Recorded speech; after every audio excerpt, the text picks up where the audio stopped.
Welcome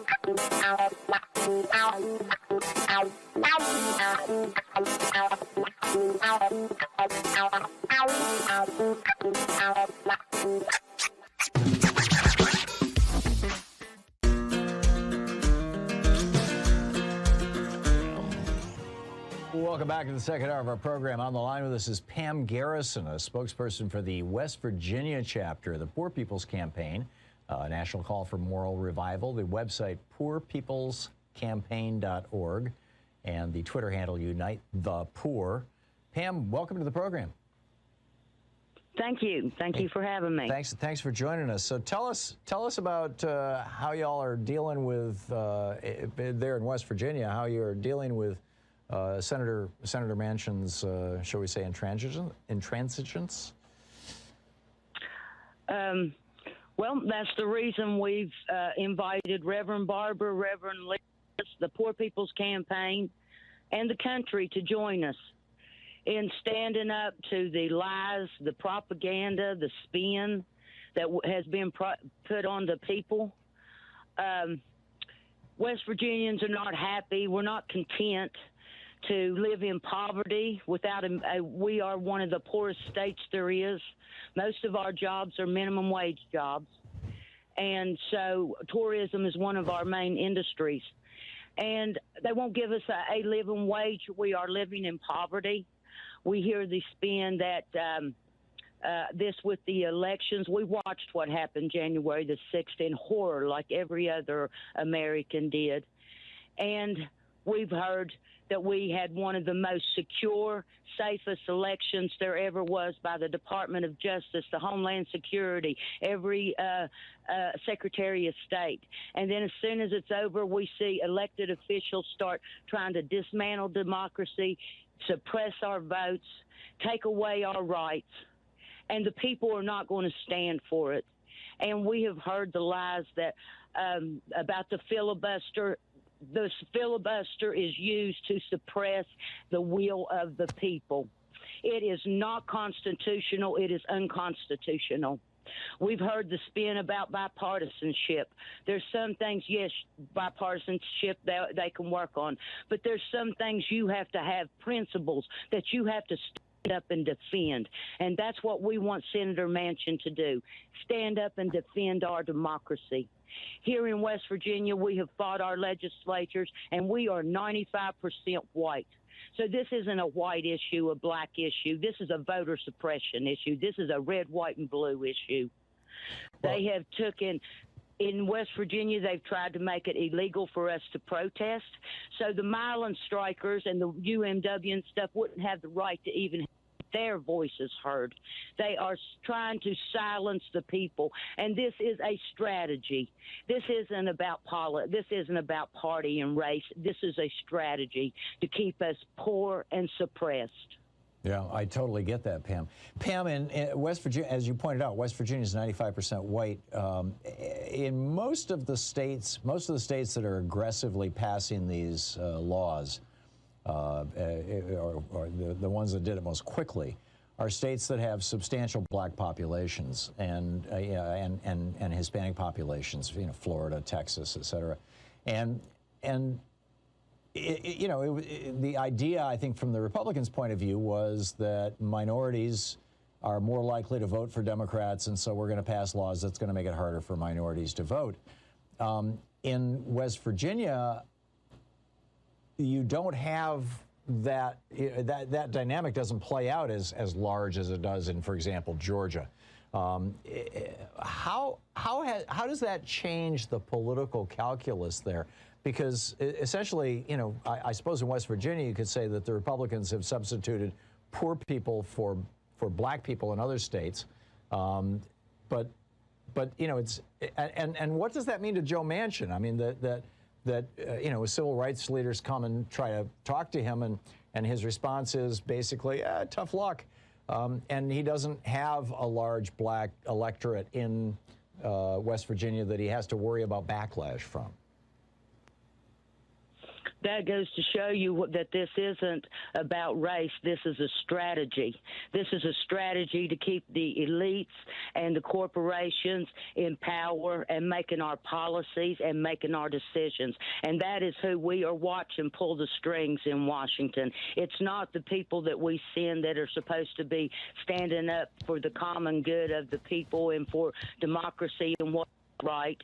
It is trying to get political gains with their lobbyists and their corporate donors. They try to treat us like we're stupid, but you know we're not as stupid as they think that we are, and we do realize what's going on. So, in other words, I'm sorry. Go ahead. Go ahead. No, go ahead. What you're saying is that this was really never a strategy about race. What the Republicans have been doing is, you know, trying to get and hang on to power in whatever way they have to do it, and if that means suppressing people's right to vote based on their race, they'll do that. If it means suppressing people's right to vote based on poverty, they'll do that. If it means suppressing people's right to vote based on geography, they'll do that. That's essentially what you're saying, Pam Garrison? Yes, it is. Yes, it is. Like I said, this is a strategy that's being pulled on the people. This isn't about this divide and conquer strategy. We've seen this and heard this for years. This same old spin we've seen and heard for years. Well, the people have woke up. You know, the old spin, the old cliches, they don't work on us anymore. Yeah. This divide and conquer they keep trying to pull on us, we're not going to put up with it. We are not going to do it. I get it. We are joining together, every party. Pam, you're absolutely right. And this is a strategy that didn't start last month. It's not a strategy that Donald Trump invented. Back in 1980, the guy who was the co-founder of the Heritage Foundation, the organization that funnels millions of dollars to right-wing talk show hosts as subsidies, the organization that has authored a lot of very bizarre legislation, runs all these think tanks and everything else, and was named Paul Weyrich. He was working on the Reagan campaign in 1980. And in a church basement in Dallas, he gave a little bit, this is just a little clip of a speech that he gave to a group of Republican Christian activists. And this is when they kicked off the Republican campaign against voters. Now, many of our Christians have what I call the goo-goo syndrome, good government. They want everybody to vote. I don't want everybody to vote. Elections are not won by a majority of people. They never have been from the beginning of our country, and they are not now. As a matter of fact, our leverage in the elections, quite candidly, goes up as the voting populace goes down.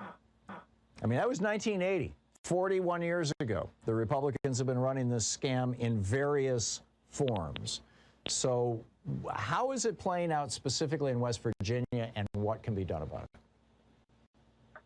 Since 1980, that is when Reagan went in and started busting up all the unions, the airline unions. That's when he busted the UMW. We heard acid rain. Every one of our coal mines is closed, and we've been hearing the propaganda from them ever since. Oh, we're going to bring you coal mines back.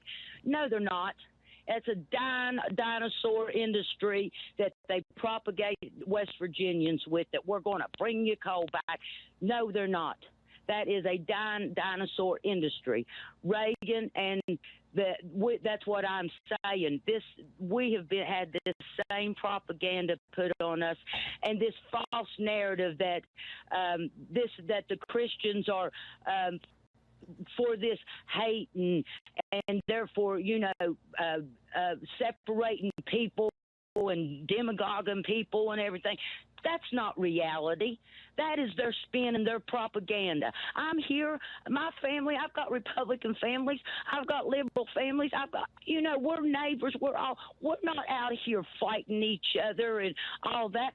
We are all together if you talk to any one of them about their kids dying from the opioid addictions, from them going hungry and not being able to pay their bills, from them not being able to find a job, our infrastructure falling down, everything.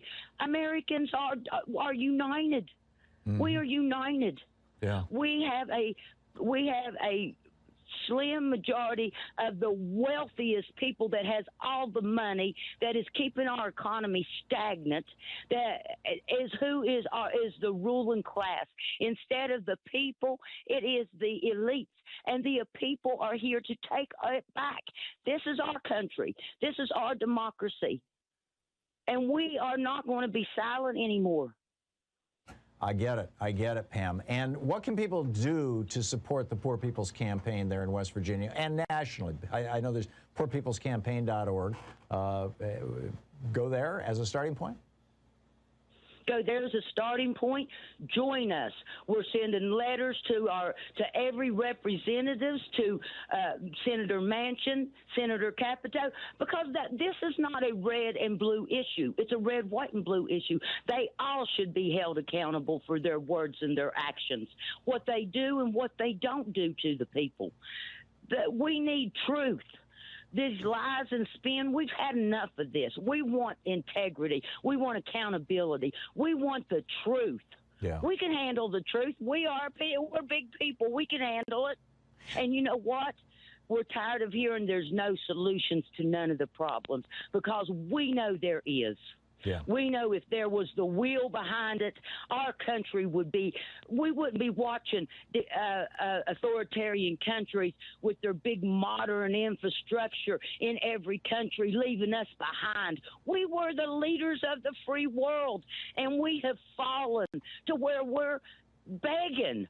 That's not America. We're the bright light on the shining hill. What happened to that? We are not isolationists. We are leaders. Pam, we just have 30 seconds. How does this play out with Joe Manchin now? Hopefully, Joe will listen to the people and quit listening to the dark money or whoever he's listening to. We did not send him there to appease Mitch McConnell. We had 13 years of Mitch McConnell telling us, send your bills to the Grim Reaper so I can let them die in my graveyard. We are done with that. We put them in there to get something done. We want resolutions. We want to move forward. Amen. Pam Garrison, the spokesperson for the West Virginia chapter of the Poor People's Campaign, poorpeoplescampaign.org, and we are all applauding you here, Pam. Pam, thank you so much for the call. Join me. Yeah. Join me. Amen. Okay. I love it. You're spectacular. Pam, thank you so much for dropping by today and talking with us. And please give our best to Reverend Barbara. Thank you. I sure will.